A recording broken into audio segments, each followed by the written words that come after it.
We've already shown you how to win numerous simple bar bets in the past. Of course, if you're running out of tricks and are having to start actually buying rounds again, here are 10 more bar bets you'll always win.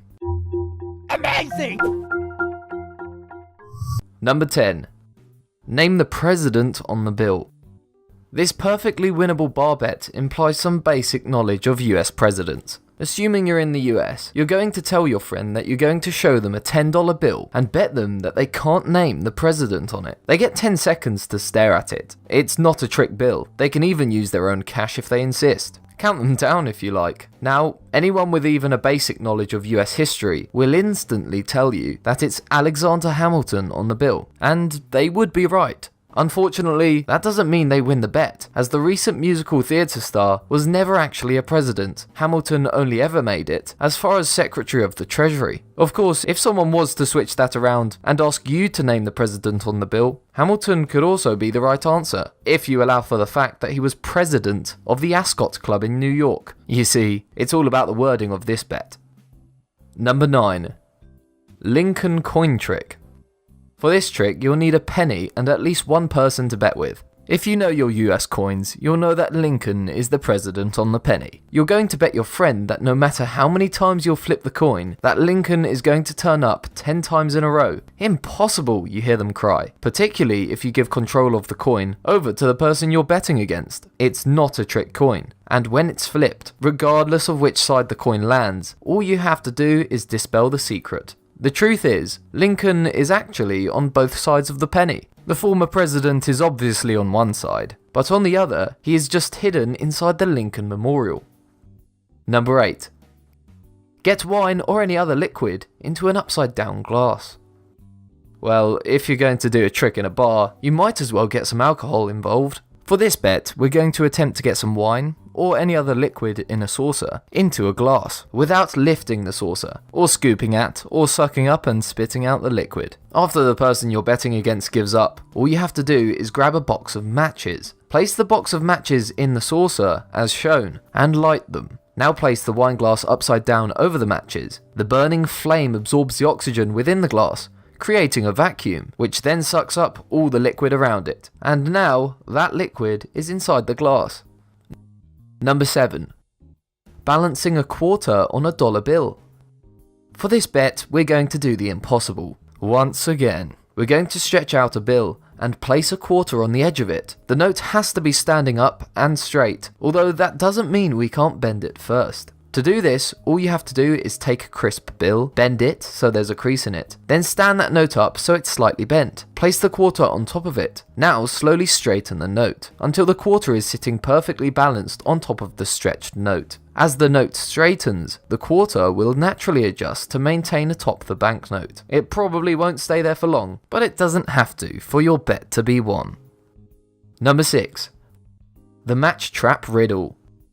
Now for the kind of trick that is sure to set off debates at any bar table. We're going to set up a sort of Mission Impossible type scenario by taking a particularly valuable item, like a coin or simply a small breath mint, and placing it on top of a box of matches. Now we're going to set up a sort of makeshift security system. Take 3 matches, place 1 on top of the mint, and 2 leaning against it, so you've got a sort of pyramid. Now you've got to bet your opponent to figure out a way to get the mint out without touching any of the matches. The solution is pretty simple, but the person you're betting against most likely won't be able to get it. All you have to do is burn the security system down. Set fire to the matches and the match on top of the mint will magically rise, leaving the precious mint ready to be plucked free. The trick is to have the 2 matches that aren't on top of the mint to be fairly securely positioned, at least partly inside the matchbox. So when they start burning, they will stay in place and the 3rd match will lift up, making it easy to pick up the mint without touching the matches themselves. Number 5. Rip a napkin in 3. This trick looks remarkably easy. Like any good bar bet, there seems to be no way you could lose this one. Take a napkin, tear it into 3 strips, leaving 2 of the ends barely attached to the bit in the centre, as shown here. Now challenge your friends to tear off both the strips in one movement, leaving the napkin torn into 3 little pieces. It seems easy, right? It's impossible. You can't apply the same pressure on both sides at the same time, so one side is always going to stay attached to the paper. There is one solution though, and that involves your mouth. hold on to the two pieces as normal, and pull the middle free with your mouth, and the bet is won. Number 4. The burning match bet. Now you're going to burn a match and challenge your friend to hold it for as long as they can without burning themselves. You're going to bet your friend you can hold the lit match for 4 times longer than he or she can. There are no gloves involved, no additional trickery. They'll likely hold it upright and bear the pain for a few seconds before giving up, unless they don't mind cooking their fingers.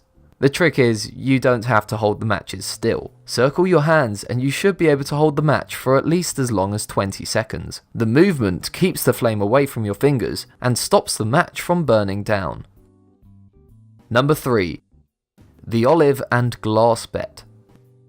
Now it's time for another sort of puzzle. Take an olive, put 4 matches around it in the shape of a flattened glass as shown. The bet is to get the olive out of the glass, only moving 2 matches and leaving the glass intact. All you have to do is flip the matchstick glass upside down. The solution is surprisingly simple, but it's really difficult for our brains to resolve, unless we start literally thinking outside of the box, glass. Move the match in the middle ever so slightly to the side. Then move the match that is now unattached to the other side of the glass, as shown. You now have a perfectly intact match glass and a free olive.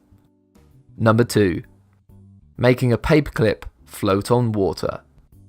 This time we're going to make a paperclip float on water. It helps if you demonstrate to people in advance that paperclips don't actually float on water. Once they give up, all you have to do is show them the importance of water tension, which can only be exploited when the paperclip is lowered onto the water extremely slowly using the help of another paperclip. Break the first paperclip just enough so it can hold the second one, creating a T sort of shape. Now place both gently into the water. The vertical clip will drop, but the second paperclip should lie flat on the water. This is more to do with your fingertips than anything else. When you place your fingers in the water with the paperclip, it breaks the surface tension of the liquid, causing the clip to fall. However, placing it on the water with another paperclip and allows the paperclip to float effortlessly.